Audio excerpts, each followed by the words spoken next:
Assalamualaikum warahmatullahi wabarakatuh. Alhamdulillah kita bisa berjumpa kembali dalam kegiatan tutorial online untuk mata kuliah Sistem Sosial Budaya Indonesia. Semoga Anda diberikan kesehatan dan tetap semangat mengikuti kegiatan tuton hingga pekan ke-8 nanti. Oke. Pada kegiatan tutorial online kali ini, kita akan berbincang tentang konsep gender dan realitasnya di dalam masyarakat Indonesia. Ya, uh, apa saja yang akan kita kaji? Ada dua hal yang akan kita kaji yang lebih lanjut. Yang pertama, ruang lingkup gender, dan kemudian yang kedua adalah bagaimanakah realitas gender di dalam masyarakat Indonesia. Oke. Baik, kita mengawali pada kegiatan materi lanjutan. Sosialisasi gender dalam keluarga dan kelompok etnik. Sosialisasi gender berhubungan dengan konstruksi sosial masyarakat akan status dan peran laki-laki dan perempuan. Ya. Dalam konteks masyarakat etnik di Indonesia, sosialisasi gender terjadi dalam kelompok primer dan sekunder. Dari sosialisasi itulah pemahaman gender terbentuk. Kenapa demikian? Pada dasarnya, gender itu berhubungan dengan apa yang menjadi konstruksi, apa yang menjadi pemikiran masyarakat tentang posisi laki-laki dan perempuan. Laki-laki sejak lahir normalnya sebagai atribut yang melekat pada dirinya sebagai seorang yang kuat, sementara perempuan atribut yang melekat dalam dirinya sebagai yang lemah. Nah, dari atribut-atribut itulah di Indonesia, sosialisasi gender masih bersifat konvensional karena mayoritas mengkonstruk gender berdasarkan pada tradisi kuat masing-masing etnik yang masih patrilineal. Mayoritas di masyarakat Indonesia maupun di dunia secara umum, patrilineal ini menekankan pada posisi laki-laki yang lebih superior daripada perempuan.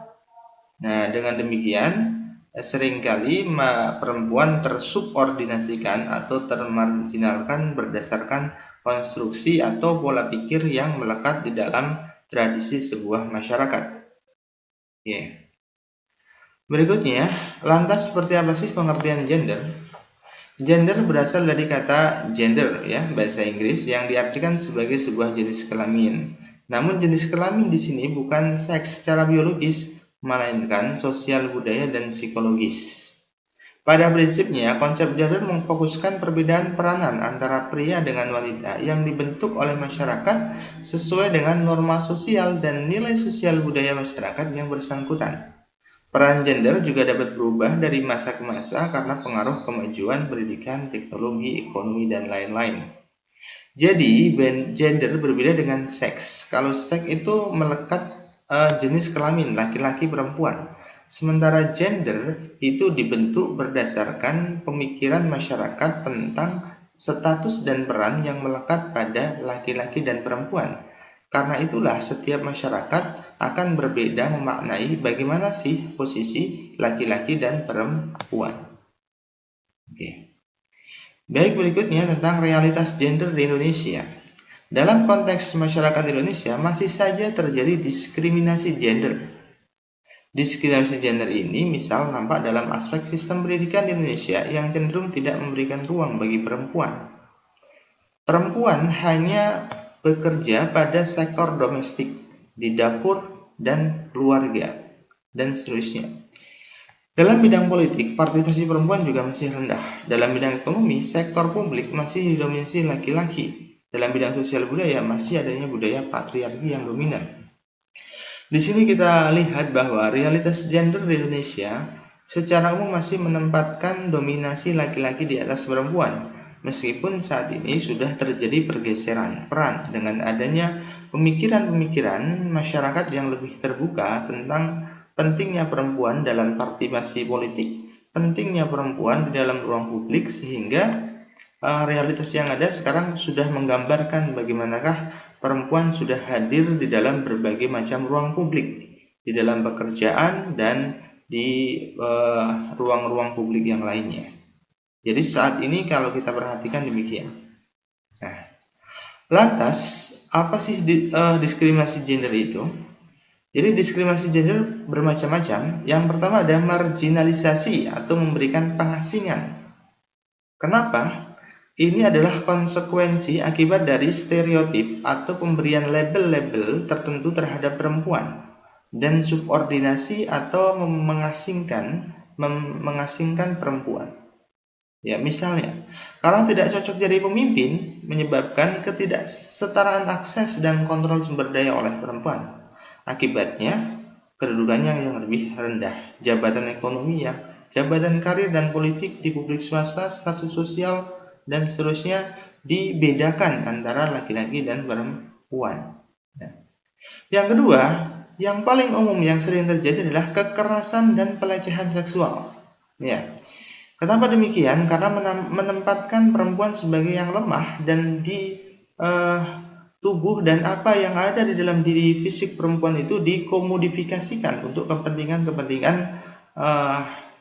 profit, ya. Bisa jadi ada pelecehan seksual dengan berbagai macam bentuknya.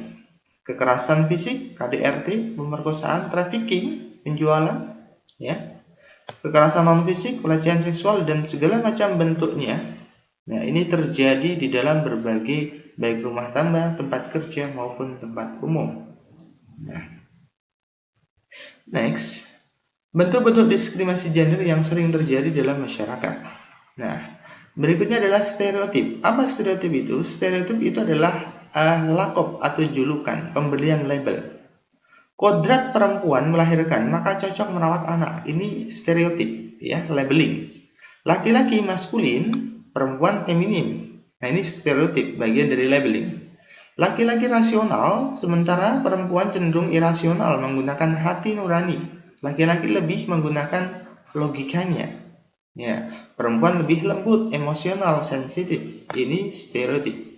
Nah, berikutnya adalah adanya subordinasi. Ini konsekuensi dari stereotip tadi. Karena perempuan diberikan label-label negatif, maka perempuan dalam perannya, karena peran reproduksinya bekerja di rumah tangga saja pada sektor domestik, tidak rasional dan cenderung emosional. Ya, laki-laki perannya lebih produktif, rasional, suka tantangan. Ini akibatnya menempatkan posisi yang berbeda antara laki-laki dan perempuan. Nah, demikian sedikit materi yang bisa saya jelaskan. Silahkan lebih lanjut Anda baca di materi gender di dalam buku materi pokok ISIP 4214, lihat modul 7 halaman 7.1 sampai 7.3.9. Ya, referensinya sebagaimana yang sudah kalian miliki bersama.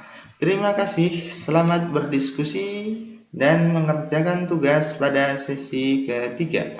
Wassalamualaikum warahmatullahi wabarakatuh.